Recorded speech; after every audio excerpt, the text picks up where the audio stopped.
শুনতে ভালো লাগে যে একটা বেকার ছেলে তখনই পূর্ণতা অনুভব করে যখন তার হাতটা কেউ ধরে।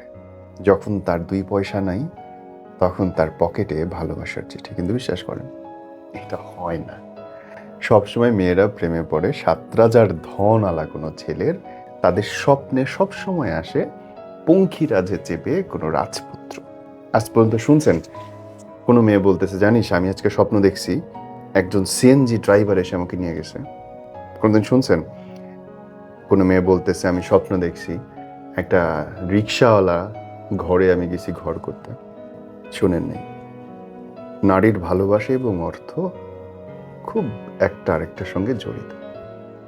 আর পুরুষের সম্মান, ভালোবাসা এবং ইনকাম একটা আরেকটার সাথে জড়িত। পুরুষ যদি ভালোবাসা চাও তাহলে টাকা ইনকাম করো। নারীদের ভালোবাসা টাকার জন্য রে ভাই। শুনতে খারাপ লাগলেও এটাই সত্যি।